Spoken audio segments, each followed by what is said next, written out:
Então, veja, quando a gente fala de termos que são criados, que têm data de nascimento, que a gente pode identificar, nasceu aqui, e sodomia na teologia cristã nós temos a data de nascimento, isso significa que não nasceu de forma orgânica na língua. Isso significa que não fazia parte da língua. Ok? Exato. E aí, quando veja que é um conceito que saiu da onde? E a gente precisa rastrear o contexto a partir de quando que isso começou a ser usado nesse sentido. Porque a gente viu nas lives anteriores que não era nesse sentido que a gente que era usado nos textos bíblicos, né? E por isso o autor vai falar sobre instabilidade, vai falar sobre exatamente porque a gente não tem a língua de uma forma orgânica, da mesma maneira que a gente tem que analisar em cada texto o sentido desse termo, a gente precisa perceber a variedade de usos, as diferenças entre os falantes, qual o significado nesse texto e ali, por que muda o sentido do termo de um texto para o outro. E essas instabilidades, o autor vai chamar isso de instabilidades, elas não são vistas, por exemplo, numa pesquisa. Elas não são vistas no sentido de quando alguém fala sobre sexualidade, ela não vai falar que esse termo está sendo usado. Pedro Damião falou de sodomia com esse sentido. Não, mas o padre Raguel falou, a gente vai falar desse padre hoje. O padre Raguel falou de outro tipo. Não, quando alguém fala do conceito de sodomia na Idade Média, ele vai pegar um conceito e vai apagar todas essas instabilidades que a gente tá usando, tá mencionando aqui. Olha lá. Exatamente. A grande questão, Larissa, é que quais fontes estão disponíveis para nós? Isso também tem que ser levado em consideração, né? E tem uma razão por que se fala de homens. E também tem uma razão por que pode-se ter o sentido de passivo, mas não significa homens gays passivos. E a gente vai ver isso também, tá? Isso. E a gente tem que identificar qual é o público, quem escreveu e por que escreveu da forma que escreveu. Entende? Isso é ótimo. Você, como jornalista, né, trabalha com comunicação, sabe o quanto isso é frustrante, né? O quanto é complicado a limitação de fontes. E eu sei que esse assunto ele é um pouco maçante, de certa forma, né?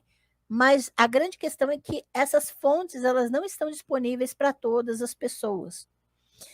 E quando o autor fala que os detalhes dos discursos individuais eles precisam ser examinados repetidamente, ele se repete muito, insistindo nessa questão de cada contexto é diferente, e o ritmo dessa análise, dessa leitura cuidadosa, vai exigir que a gente tenha uma disposição para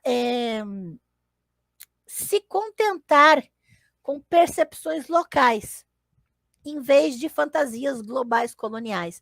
O que ele quer dizer com isso?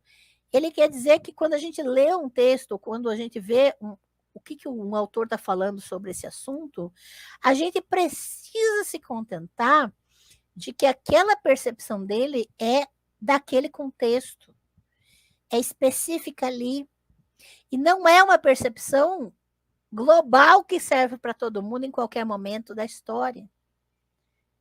Da mesma maneira que nós, ao mesmo tempo, vamos olhar para nós e percebemos que nosso entendimento desse termo vale para nós, não vale para ninguém lá atrás, ou ninguém em outra língua, ou ninguém em outra cultura. tá? Até porque nessa época o latim já não era mais exatamente. Era usado nos escritos religiosos. Por isso a live é sobre a sodomia na teologia cristã, não na escrita popular, não no povo. A ideia de sexualidade na população, a gente falou na live com a Tupá. Aqui é teologia cristã, e por isso o latim é um latim inacessível, porque não é usado hoje, já não era usado nem pela população da época, né? Então, esse livro, ele vai tentar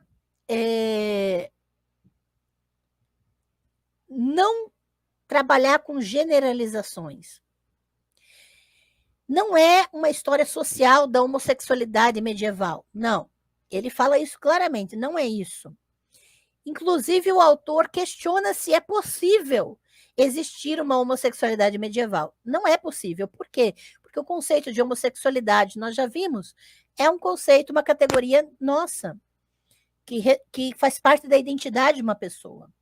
Na época medieval, era muito mais tratado no sentido de práticas, ok? O que é poderoso nesse sentido, que é muito forte nesse sentido para o autor, é que nós estamos tratando de pessoas reais, de situações reais, de contextos reais, e essas particularidades vão trazer para nós como determinadas pessoas entendiam o prazer por pessoas do mesmo sexo e que não representaram isso da mesma maneira que nós representamos, tá? E as categorias escolásticas da teologia cristã, elas sobreviveram, mas não foram compreendidas de forma eficaz, porque elas foram inventadas. Então, esse livro é um exercício para testemunhar a invenção teológica, a invenção da teologia de argumentar para categorizar, para unir, para julgar e para punir atos genitais entre membros do mesmo sexo, ok? Então, os argumentos são mais do que cunhar uma nova terminologia, tá? Vai ser o fundamento para as sociedades europeias, porque a escolástica, a teologia cristã, vai fundamentar isso.